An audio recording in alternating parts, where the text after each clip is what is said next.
For the second week in a row, bringing great news about the NBA. We have covered NBA ratings all season, and I often get accused of being biased against the league.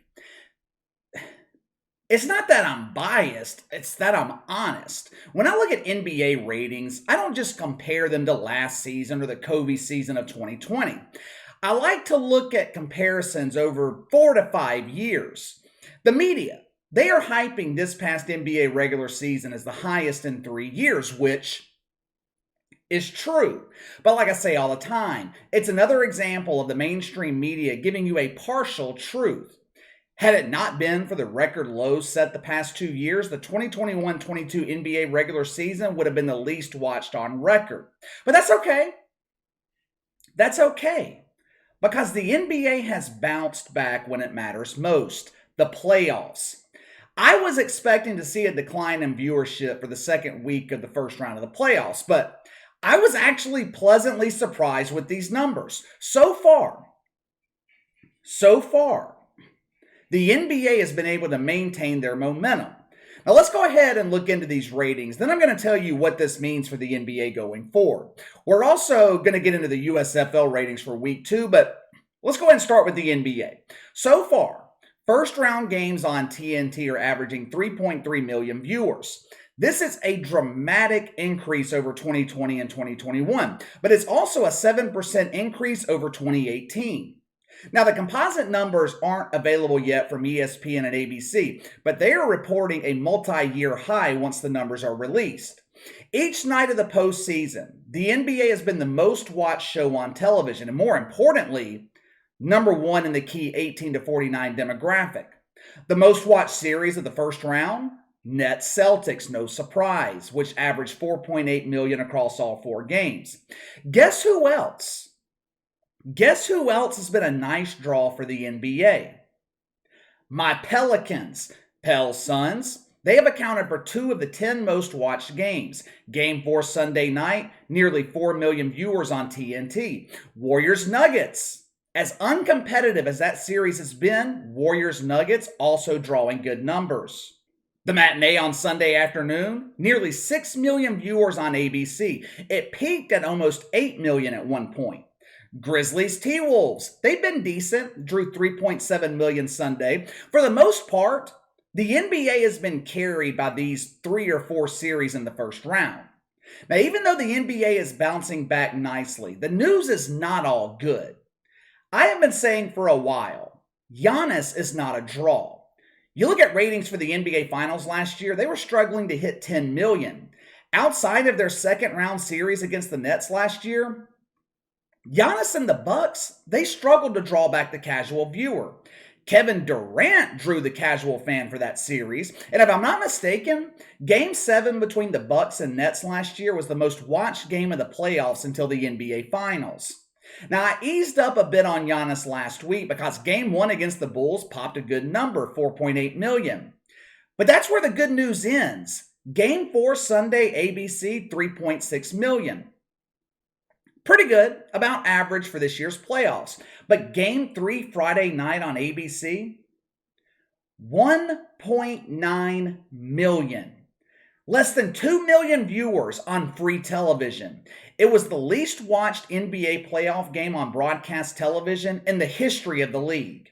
The Sixers, another team that is struggling to draw right now. Philadelphia is one of the cornerstone franchises in the NBA. Now, I think part of the reason they're struggling, James Harden has lost his appeal to the casual viewer. The way he left Houston pissed a lot of people off. You couple that with the fact James Harden is no longer James Harden. He is gassed. He's tired. He's no longer in his prime. The Sixers just aren't drawing good numbers. 2.1 million Saturday on TNT. Less than 600,000 on NBA TV. All in all, though, you couldn't ask for better news if you're the NBA. This league was desperate for positive attention. They were desperate to draw the casual viewer back in. So far, that looks to be the case. If this doesn't prove to the NBA that they need to market this league around Kevin Durant, Kyrie Irving, and Steph Curry, I don't know what will. You have both coasts, East-West, covered. Quit centering the marketing of the league around LeBron James. You don't need him. Like I said last week, LeBron fatigue is real. This fatigue, it's not like the fatigue some people get with Tom Brady because he's constantly winning Super Bowls. In that case, some fans, they just want to see a different winner, different champion. LeBron fatigue has nothing to do with greatness or winning and everything to do with him politically. Which leads me to my next point. I have got to again give credit to Adam Silver. Clearly, he had better foresight than Disney and ESPN, CNN, Twitter, and other far left shit fucks. I know I have criticized Adam Silver relentlessly in the past. I've called him the worst commissioner in sports until Rob Manfred took the crown. But Adam Silver did what smart commissioners do. He listened to his audience. Although that seems simple, it seems logical, it did take courage on the part of Adam Silver to do that. When he told the NBA audience in October 2020 that he was removing the woke bullshit from the league, society at the time was still steeped in wokeness. Or I should say, it seemed like society was steeped in wokeness. Those of us who were normal never took a bite of the woke shit sandwich. But in the mainstream media and social media, they made it appear that values in America were shifting when they weren't. Fast forward 2 years later, and you're seeing this spike in ratings for the NBA playoffs. Adam Silver made the right call. Now, this is another small victory for those of us who want our sports back. It's a small victory for people who don't want politics in sports. Actually, we have had a lot of small victories lately. Credit to Bobby Burek over at Outkick who put this list together. Think about everything that's happened in the last week alone. Spotify dropped the Obamas. Did you even know Michelle and Barack Obama had a podcast on Spotify? Did you know that? I didn't know it. I didn't know. They never fucking worked. I guess you kind of had to credit the Obamas for practicing what they preach. They love to talk about redistribution of wealth. They like to take money from successful people and give it to useless slobs who refuse to work. That was their expectation at Spotify. The Obamas, they wanted to be paid to not do a fucking thing. Anyway, last week, CNN Plus made a permanent visit to the cemetery. Jamel Hill, Rex Chapman joined Babani Jones in the category of huge embarrassing failures. Jon Stewart, he was also nominated for that category, which, that kind of sucks. I used to be a big fan of Jon Stewart. When I was in my teens, my 20s, I got most of my news from watching The Daily Show. I know it was satire, but Jon Stewart was brilliant on The Daily Show. A hell of a lot better than that fuck they have hosting it now. But his show on Apple TV or whatever platform it's on, it is an unmitigated disaster. I wonder why. I guess that's what happens when you waste multiple episodes bitching and complaining about mythical racism and apologizing for your white privilege.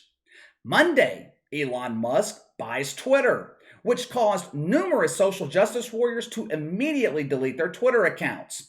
What also happened, people with functioning brains saw their follower count on Twitter increase, some by 6 figures. How strange. It's funny how the algorithm magically fixed itself when Elon Musk bought the platform. So once again, I will give credit to Adam Silver for at least acknowledging what the rest of us have known all along.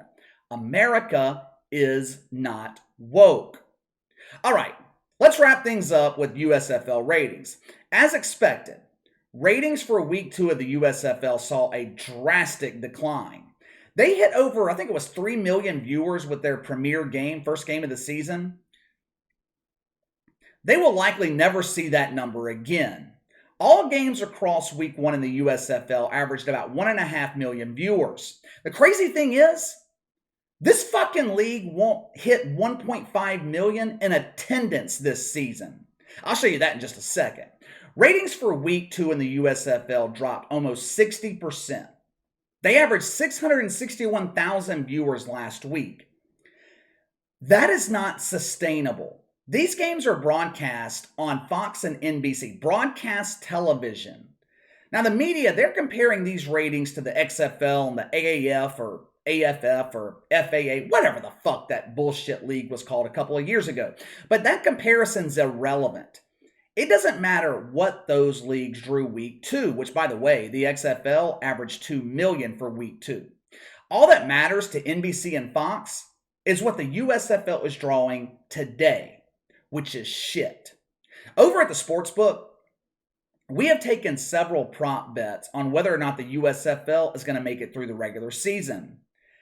Everyone is betting that they won't, and they're probably right.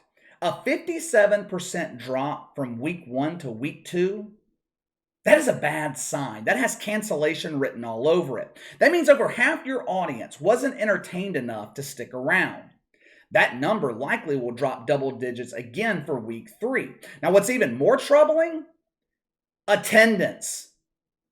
I shouldn't even call it attendance. Lack of attendance. Look at this clip from last week.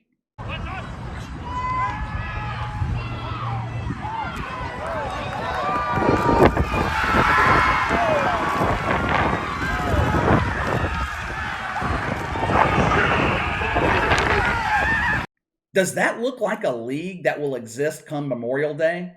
Was there one fucking person in that crowd? I have seen more social justice warriors gathered at the community shower than were in that stadium. There was one positive, though, coming out of the USFL for week 2, if you can consider this positive. They drew more viewers than Sunday Night Baseball on ESPN. Now, all my baseball lovers out there who like to give me shit when I dump on Major League Baseball and how irrelevant it's become, please explain that one to me. Tell me how shitty minor league football is outdrawing Major League Baseball. Also, give me your thoughts on NBA ratings. Sound off in the comments below. Make sure to like and subscribe. Click the notification bell to receive all notifications from the channel. Best way to contact me is by email at btlkc84@gmail.com, KC_BTL84 on Twitter. I'll see you guys tomorrow.